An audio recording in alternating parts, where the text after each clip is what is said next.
Hello नमस्कार।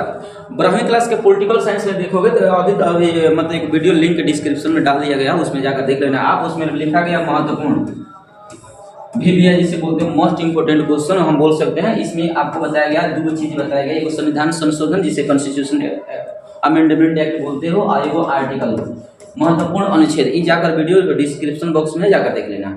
और इस वीडियो में हम बताने वाले हैं कि दीर्घ प्रश्न उत्तर बताया जाएगा। 5 बताया जाएगा। पहला क्वेश्चन क्या है, भूमंडलीकरण, और दूसरा बताया जाएगा उसमें देखो नीचे जैसे जैसे आएगा वैसे वैसे बता दिया जाएगा। भूमंडलीकरण हो गया, इसके अलावा देखो IMF, इसका रोल बहुत ज्यादा होता है। इंटरनेशनल लेवल पर देखो तो IMF इस मार्केटिंग ज्यादा होता है। इंटरनेशनल मॉनेटरी फंड ये 5 नंबर में आता है। तो सबसे पहले भूमंडलीकरण देखो कैसे पूछेगा, 5 नंबर में पूछेगा भूमंडलीकरण का आलोचनात्मक मूल्यांकन करे। आलोचनात्मक जब भी शब्द देखने को मिलेगा तो वहाँ दो शब्द का इस्तेमाल करना। सबसे पहले यहाँ याद रखना, ये इस आलोचना का मतलब बुराई भी होता है और अच्छाई भी होता है। पहले बुराई बतिया कर तब अच्छाई बता दो, या फिर उनकी जो भी बुराइयां होता है उन बुराइयों को बताने के बाद जो भी सुधारात्मक कार्य किया जा सकता है वो भी कर लोगे तो उसी को आलोचनात्मक कहा जाता है। तो आलोचनात्मक जब भी पेपर में पूछे तो याद रखना उसका नकारात्मक प्रभाव और सकारात्मक प्रभाव दोनों के दोनों लिखा जाता है। ठीक, तो पहले समझो भूमंडलीकरण होता क्या है। भूमंडलीकरण से तात्पर्य वैश्विक अर्थव्यवस्था। वैश्विक अर्थव्यवस्था किसे कहते हैं? विश्व की अर्थव्यवस्था को वैश्विक अर्थव्यवस्था कहा जाता है। संस्कृति और नीतियों की आपसी जुड़ाव से है। इसके कारण दुनिया के वैश्विक गांव बन गई जहां विचारों, वस्तुओं, सेवाओं का आदान प्रदान तेजी से होता रहा। हालांकि इसके सकारात्मक और नकारात्मक प्रभाव दोनों पहलू है, विराजमान है। अब यहाँ से सकारात्मक प्रभाव भी लिखोगे और नकारात्मक प्रभाव भी लिखोगे, दोनों को दोनों लिखोगे। अब सुनो, ये तो यहाँ तात्पर्य हुआ अर्थ जिसे बोलोगे, लेकिन इसका परिभाषा अगर कहा जाए तो कहोगे विश्व के बाजारों को एक करना वैश्वीकरण या भूमंडलीकरण कहा जाता है। देखो पहले क्या हुआ करता था ना, जो कोई भी अर्थव्यवस्था होता था तो बंद अर्थव्यवस्था कहलाता था। लेकिन जब LPG मॉडल आता है हमारे देश में, LPG मॉडल लिबरलाइजेशन, प्राइवेटाइजेशन और ग्लोबलाइजेशन, इस समय पूरा विश्व की अर्थव्यवस्था को ओपन कर दिया गया कि कोई भी देश कंपनी दूसरे देश में या हमारे देश में आसानी से आ सकता है और वो अपनी कंपनी का स्थापना कर सकता है और उत्पादन डेवलपमेंट कर सकता है। इस व्यवस्था को हम खुली अर्थव्यवस्था कहते हैं। तो भूमंडलीकरण को दूसरा भाषा में वैश्वीकरण भी कहा जाता है। तो कह देना विश्व के बाजार एक करना वैश्वीकरण या भूमंडलीकरण कहलाता है। इसमें कोई भी देश की कंपनी दूसरे देश में जाकर अपनी कंपनी बैठा सकती है और उत्पादन कर सकती है और वहां व्यापार कर सकती है। इसमें किसी प्रकार के अन्य देशों के साथ अवरोध व्यापार में नहीं किया जाता है, पूरी तरह से ओपन कर दिया जाता है। जितना मन तो उतना आप दूसरे देश में जाकर बाजार करते रहो, बेचो, कुछ भी करो, चलेगा। ये तो हुआ आदान प्रदान, वस्तु का सेवा का आदान प्रदान होता है। हम उनके देश में जाकर सेवा दे सकते हैं या फिर उत्पादन बेच सकते हैं, कर सकते हैं, और हमारे देश में आ सकते हैं। ये आदान प्रदान तेजी से होने लगा 1991 से। इसका सकारात्मक पहलू की बात करोगे, सकारात्मक में तो पहला लिखोगे आर्थिक विकास। आर्थिक विकास में कैसे सकारात्मक पहलू देखा गया जी? तो अंतर्राष्ट्रीय व्यापार और निवेश ने विकासशील देशों के आर्थिक प्रगति को बढ़ावा दिया। जब विदेश की कंपनियां, विकसित जो कंपनियां थी जैसे अमेरिका, जापान, ब्रिटेन, ये सब विकसित देश की कंपनियां होती हैं। जब विकासशील देश जैसे मतलब भारत हो गया, चीन हो गया इत्यादि, पाकिस्तान, ये सब विकासशील देश आता है जो अब विकास कर रहा है, मतलब तेजी से कर रहा है। इन सभी देशों में जैसे वो विकासशील देशों में वो कंपनियां आना शुरू की तो लोगों को इतना ज्यादा भरभरा कर रोजगार देना शुरू कर दी कि यहाँ के आर्थिक प्रगति बहुत से तेजी से बढ़ना शुरू हो गया। तो सकारात्मक प्रभाव हुआ। सकारात्मक में दूसरा नंबर लिखो तकनीकी का नवाचार होने लगा। टेक्नोलॉजी का आदान प्रदान होने से बहुत बढ़िया हम लोगों को तकनीकी भी मिलने लगा। तकनीकी प्रगति तेजी से फैल रही थी। उनके देश में जो तकनीक थी हमारे देश में आ गई और हमारे देश की जो तकनीक थी उनके देश में चले गई। तो आदान प्रदान तकनीकी के क्षेत्र में भी होना शुरू हो गया, जिससे जीवन की गुणवत्ता में सुधार हुआ। तीसरा बताओगे संस्कृति का आदान प्रदान। सकारात्मक ये भी लिख सकते हो। सकारात्मक में संस्कृति पर दो प्रकार के प्रभाव पड़ेगा। पहला प्रभाव ये पड़ेगा कि वहाँ के जो भी संस्कृति होगा हम सीखेंगे और वहाँ के चाल चलन, रहन सहन सब हम सीखेंगे। तो ये संस्कृति अगर अच्छा वाला होगा तो सकारात्मक में डालोगे, और कोई नकारात्मक भी होता है। अब वहाँ के देखोगे कुछ विदेशों में संस्कृति इतना घटिया होता है, उनकी नजर में अच्छा होगा, लेकिन हमारे भारतीय संस्कृति ये कहता है कि कोई भी महिला होगी पूरा घूंघट में रहेगी या फिर एकदम पूरा अपन तन बदन ढक कर रखेगी। लेकिन दिक्कत ये है, मामला ये है अभी संस्कृति का आदान प्रदान होना शुरू हो गया। इसके अलावा देखोगे तो बुरा भी प्रभाव पड़ेगा। पहले अच्छा वाला प्रभाव देखो, विभिन्न देशों के बीच सांस्कृतिक विविधता और समझ बढ़े। विभिन्न देशों का मतलब ये हुआ विश्व में जो भी देश है उन सभी देशों में संस्कृति की विविधता, विभिन्न प्रकार के संस्कृति के महत्व और समझ बढ़ने लगी कि फलाना देश की संस्कृति माता पिता कितना सेवा करता है, दूसरे देश में माता पिता जो वृद्ध होते हैं आश्रम में, वृद्धा आश्रम में डाल दिया जाता है। ये सब लोग सीख कर देख कर कोई अच्छा वाला प्रक्रिया अपनाया, कोई बुरा वाला प्रक्रिया अपनाया। पहले देखोगे ना तो हमारे देश में जो वृद्ध माता पिता हुआ करते थे वो एकदम सेवा किया जाता था। पहले लोग बोलते थे सेवा करने से ही मेवा मिलेगा, लेकिन आज देखो बहुत ऐसे देश, बहुत से ऐसे घर है, हालांकि शहरों में ज्यादा होता है, जब वृद्ध व्यक्ति होते हैं ना तो वृद्धाश्रम में डाल देता है सब।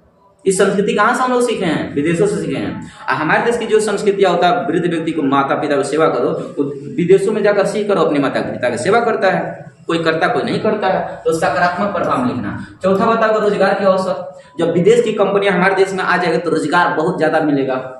वैश्विक कंपनियां के आगमन ने रोजगार के नए अवसर प्रदान किया। अब यहाँ से नकारात्मक पहलू बताओगे। आर्थिक असमानता, विकसित और विकासशील देशों के बीच आर्थिक असमानता बढ़ी। आर्थिक असमानता का मतलब हुआ ऊपर नीचे हो गया, गरीब गरीब हो गया, अमीर अमीर हो गया, कोई खूब ज्यादा धनिक हो गया, कोई खूब गरीब हो गया। दूसरा संस्कृति पर प्रभाव, संस्कृति पर प्रभाव ही पड़ा। स्थानीय संस्कृति पर विदेशी प्रभाव के कारण उनकी मौलिकता खोने का खतरा बढ़ गई। यहाँ के देखो तो चाल चलन रहन सहन जो होता है ना, वो हमारे इंडियन कल्चर में थोड़ा बुरा प्रभाव पड़ गया, प्रभाव पड़ा, थोड़ा सा खतरा मंडरी आया। पर्यावरणीय संकट, जब विदेश की कंपनी आएगी तो भक भक धुआं फेंकेगी, जिससे औद्योगिकरण और वैश्विक व्यापार ने पर्यावरण प्रदूषण को बढ़ावा दिया। स्थानीय उद्योग पर असर भी पड़ा। जब विश्व की कंपनियां भारत में आएगी तो हमारे देश की जो कंपनियां हैं, जिसे देसी कंपनियां कहते हो और स्थानीय कंपनियां कहते हो, घरेलू कंपनी कहते हो, सब भारतवर्ष हो गई, क्योंकि उसका टक्कर नहीं ले पाई। जब टक्कर नहीं लोगी तो यहाँ की कंपनी घरेलू सामान कोई खरीदेगा नहीं, तो ये कोई नहीं खरीदेगा, भूसा पड़ जाएगा, खत्म हो जाएगा। विदेशी प्रतिस्पर्धा के कारण छोटे और स्थानीय उद्योगों का नुकसान हुआ। ये टक्कर नहीं ले पाया और अपने आप को खो दिया। निष्कर्ष निकाल देना लास्ट में, भूमंडलीकरण से विकास का अपार संभावना है, लेकिन इसके दुष्प्रभाव से बचने के लिए सतत विकास, पर्यावरण संरक्षण, स्थानीय संस्कृतियों के संरक्षण को प्राथमिकता देनी होगी।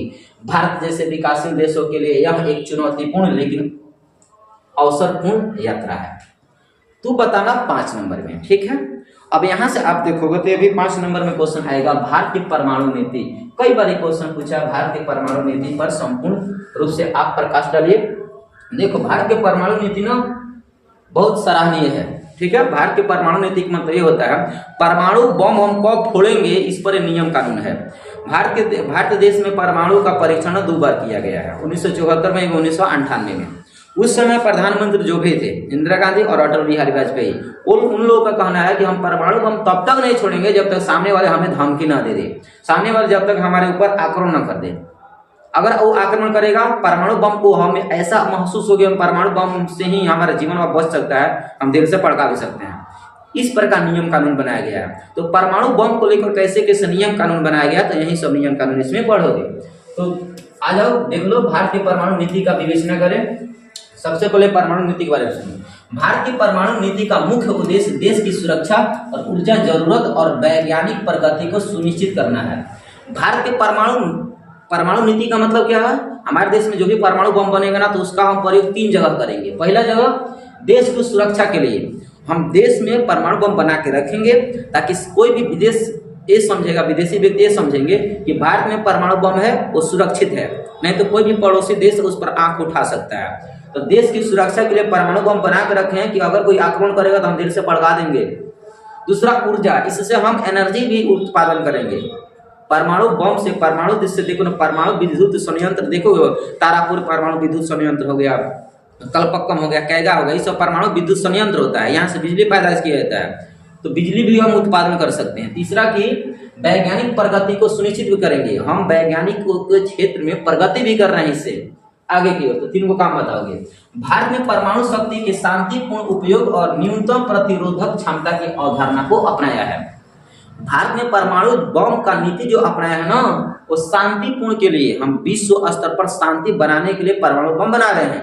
हम ऐसा नहीं करेंगे कि किसी भी देश के ऊपर भड़का देंगे, जापान मतलब अमेरिका की तरह जापान पर, ऐसा हम नहीं करेंगे। हम शांति व्यवस्था बनाए रखने के लिए बंदूक मतलब हथियार बना रहे हैं, ताकि अगर अशांति हो जाए तो उसे हम शांति बनाने का काम करेंगे, मतलब हंगामा नहीं करेंगे। हमारा विदेश नीति कैसा है, शांतिपूर्ण तरीका से और न्यूनतम प्रतिरोध क्षमता की अवधारणा को अपनाया। न्यूनतम मतलब बहुत कम से कम इसका उपयोग करेंगे, ज्यादा नहीं उपयोग करेंगे। अब परमाणु नीति की प्रमुख सिद्धांत देखो। परमाणु नीति का प्रमुख सिद्धांत है शांतिपूर्ण उपयोग करना, हंगामा करना नहीं होता है। भारत अपने परमाणु कार्यक्रम का उपयोग मुख्य रूप से ऊर्जा उत्पादन, चिकित्सा अनुसंधान, कृषि विकास के लिए करता है।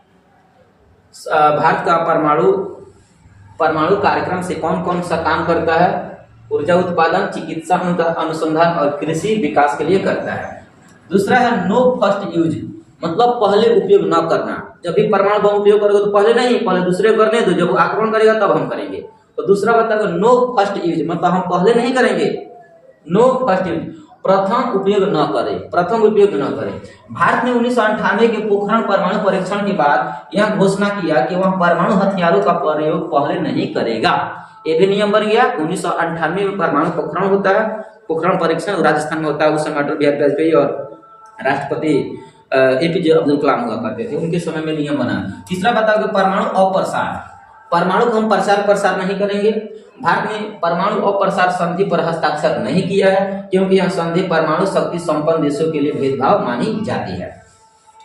मिनिमल डेटरेंस मतलब न्यूनतम कम से कम उपयोग करना। मिनिमल डेटरेंस मतलब कम से कम उपयोग करना। भारत न्यूनतम परमाणु प्रतिरोध क्षमता बनाए रखता है, जो पर्याप्त सुरक्षा सुनिश्चित करता है। ये सब बताओ उपयोग कहाँ करते हैं। कम से कम करना है, पहले नहीं करना है, और अप्रसार संधि करना है। अप्रसार मतलब प्रसार नहीं करना है, और कौन शांतिपूर्ण प्रयोग करना, ये हो गया। उसके बाद महत्वपूर्ण घटना बता देना, परमाणु परीक्षण कब हुआ है। पहला बताओ परमाणु पोखरण 1974 में स्माइलिंग बुद्धा के नाम से जाना जाता है। देखो, जब पहली बार परमाणु परीक्षण किया गया तो उसमें से धीरे से विस्फोट हुआ, तो माना जाता है बुद्ध मुस्कुराए, रूल बन गया। इसको कहा था स्माइलिंग बुद्धा, बुद्ध मुस्कुराए नाम से पहला सफल परमाणु परीक्षण किया गया। कब? 1974 में। ऑब्जेक्टिव पूछेगा प्रथम पोखरण परीक्षण कब किया गया? 1974 में, मतलब राजस्थान में 1974 में। जिसे किस नाम से जाना जाता है? तो बुद्ध मुस्कुराए, अंग्रेजी में बोलोगे स्माइलिंग बुद्धा। दूसरा परमाणु पोखरण 2 मतलब परमाणु परीक्षण 2 जो किया गया पोखरण में, उस शक्ति अभियान के तहत 5 परमाणु परीक्षण किए गए, जिसके बाद भारत ने खुद को परमाणु शक्ति संपन्न राष्ट्र घोषित कर दिया। 1998 में हुआ, 1974 में हुआ था। दोनों बतिया याद रखना। इसके बाद देखोगे परमाणु के महत्व क्या है, महत्व उसका निष्कर्ष निकालना। परमाणु नीति, भारत की परमाणु नीति के महत्व क्या है? तो महत्व 3 को बता देना। पहला है राष्ट्रीय सुरक्षा। यह नीति भारत की संप्रभुता और क्षेत्रीय अखंडता की रक्षा करती है। जिस किसी देश में परमाणु बम होता है ना, वो सुरक्षा करता है अपने देश का, हंगामा होने से बचा देता है, डर रहता है ना सबके अंदर। ऊर्जा सुरक्षा, भारत की परमाणु ऊर्जा उत्पन्न क्षमताएं ऊर्जा संकट के समाधान के सहायक होता है। जब भी हमारे देश में ऐसा महसूस होता है कि ऊर्जा खत्म हो रहा है, तो तुरंत परमाणु बम को थोड़ा सा उसमें से परमाणु बम उसमें से ऊर्जा उत्पन्न किया जाता है और हम बिजली पैदा कर सकते हैं। एक प्रकार की सहायता करता है ऊर्जा संकट के दिनों में। वैश्विक स्थिति, भारत अब एक जिम्मेदार परमाणु शक्ति संपन्न देश के रूप में मान्यता प्राप्त कर लिया है। निष्कर्ष लास्ट में निकाल दोगे, भारत की परमाणु नीति संतुलित है, जो सुरक्षा आवश्यकताओं को पूरा करने के साथ साथ परमाणु शक्ति के शांतिपूर्ण उपयोग को प्राथमिकता देता है। भारत एक परमाणु संपन्न देश हो चुका है, जो अपनी सुरक्षा के लिए आवश्यकताओं को पूरा करने के साथ साथ परमाणु शक्ति शांतिपूर्ण उपयोग से करता है। ओके, तो ये दो हुआ। लास्ट में क्षेत्रीय दलों का उदय क्यों होता है, ये क्वेश्चन देखो। क्षेत्रीय दल का उदय कैसे होता है? अगर हम आपको बता दें, राष्ट्रीय हमारे देश में जो राजनीतिक दल होता है 2 प्रकार का होता है। एक होता है राष्ट्रीय राजनीतिक दल, एक होता है क्षेत्रीय राजनीतिक दल। तो ये क्षेत्रीय राजनीतिक दल का उदय मतलब क्षेत्रीय राजनीतिक दल कैसे उभरा, कैसे पैदा हुआ, कैसे उत्पन्न हुआ, तो बताओ कि 2, 4, 5 को कारण है।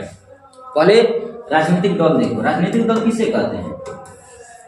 लोगों का ऐसा समूह जो किसी विशेष क्षेत्र में कार्यों का संचालन करता हो, चुनाव में भाग लेता हो और सत्ता में साझेदारी करता हो, तो उसे राजनीतिक दल कहते हैं। ये राजनीतिक दल देखोगे दो प्रकार का होता है। एक होता है राष्ट्रीय राजनीतिक दल, जो पूरा देश को कवर करता है, पूरा देश में चुनाव लड़ता है और पूरा देश का शासन प्रशासन चलाता है, जैसे बीजेपी, कांग्रेस, पूरा देश में चलता है सब।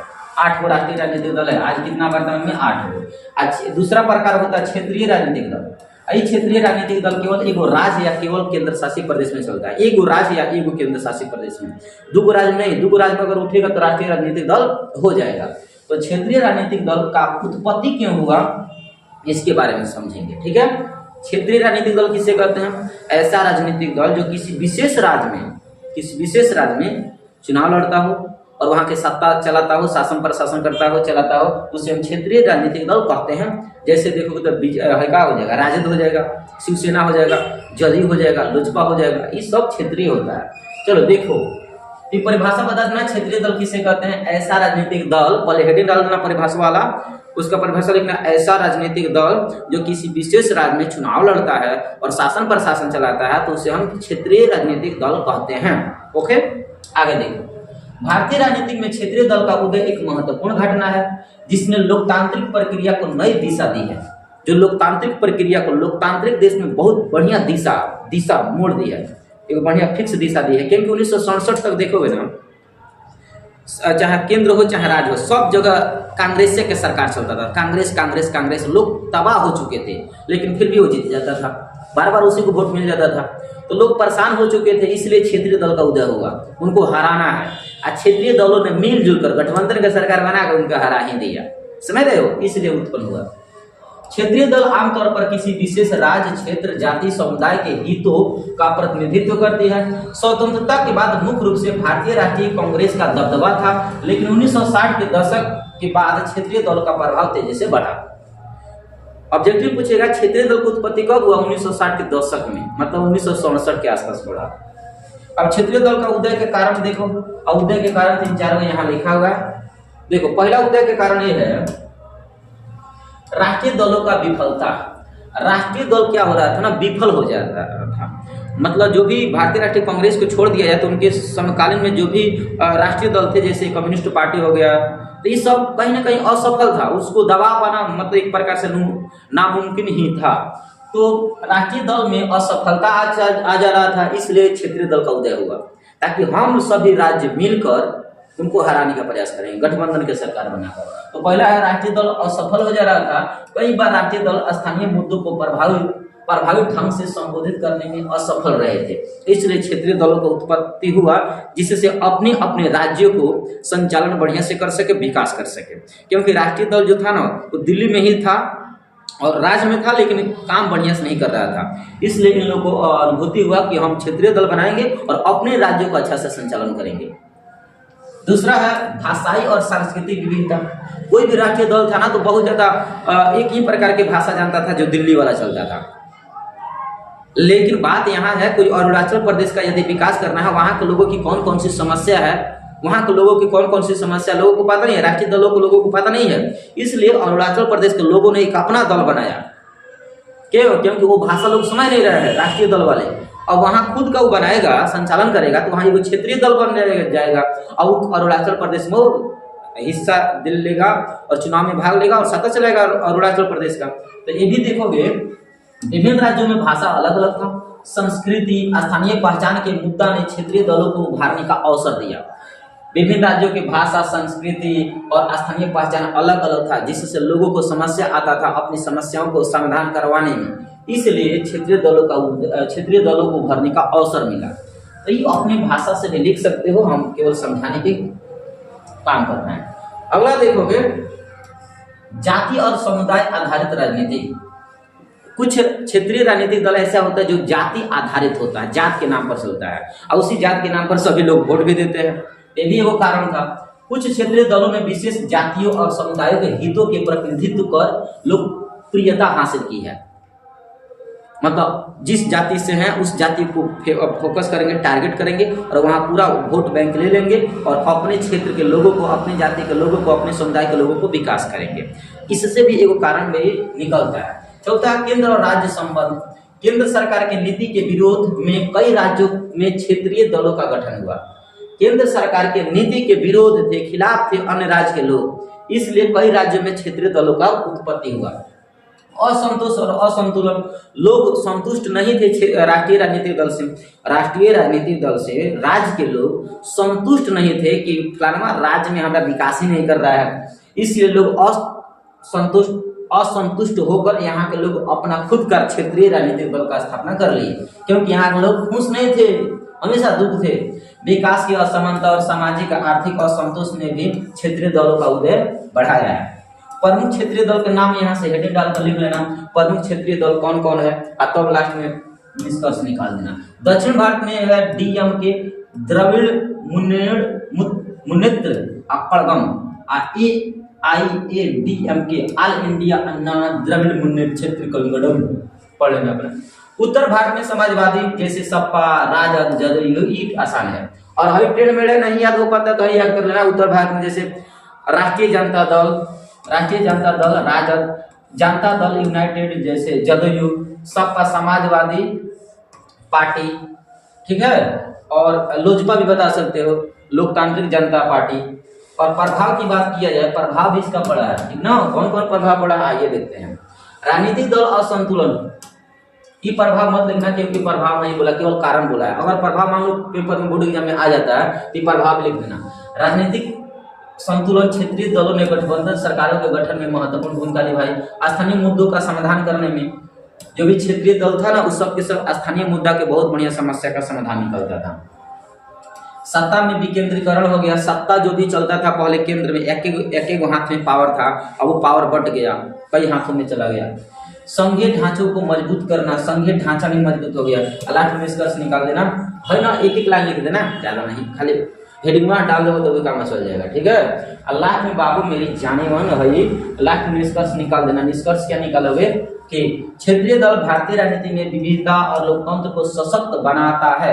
हालांकि कभी कभी ये दल क्षेत्रीय स्वार्थ और स्थिरता को बढ़ावा देते हैं, फिर भी भारतीय लोकतंत्र के संतुलन और संघीय ढांचे को मजबूत करने में इनकी भूमिका महत्वपूर्ण रही है। ये कम से कम क्षेत्रीय दल इतना काम करता है ना, तो लोगों की समस्या का समाधान निकालता है, क्योंकि वहीं का है, वहाँ की भाषा बुझता है। और राजद की बात करो, वो बिहार के हैं, लोजपा की बात करो, जदयू की बात करो, बिहार के होने वाले क्षेत्रीय दल है। यहाँ के लोगों को बात समझते हैं, इन्हें यहाँ की भाषा को समझते हैं, तो आसानी से उन सारी समस्याओं का समाधान कर सकते हैं। और वहीं दिल्ली के कोई राजनीतिक दल हमारे भारत में आकर काम करता तो भोजपुरी समझता है, वो नहीं समझ पाएगा। इसका मतलब कहाँ तारा समस्या, कहाँ दुखाता, कहाँ सुई, कहाँ से पता नहीं चलेगा। इसलिए जिस क्षेत्र में लोग की समस्या, उसी क्षेत्र के अगर क्षेत्रीय दल है तो आसानी से समस्या का समाधान निकाला जा सकता है। यही कारण है कि क्षेत्रीय राजनीतिक दल का उत्पत्ति हुआ था। समझ पा रहे हैं? तो यही सब बात है। तो हिंदू को 5 नंबरिया होगा। बहुत लंबा वीडियो हो जाता है, इसलिए हम लंबा वीडियो बनाने में हिचकिचाते हैं। तो इसके एक और वीडियो बना देते हैं, इसके बाद वाला 2 और क्वेश्चन 5 हो जाएगा, 3 और बना देंगे। ओके, रहने दो।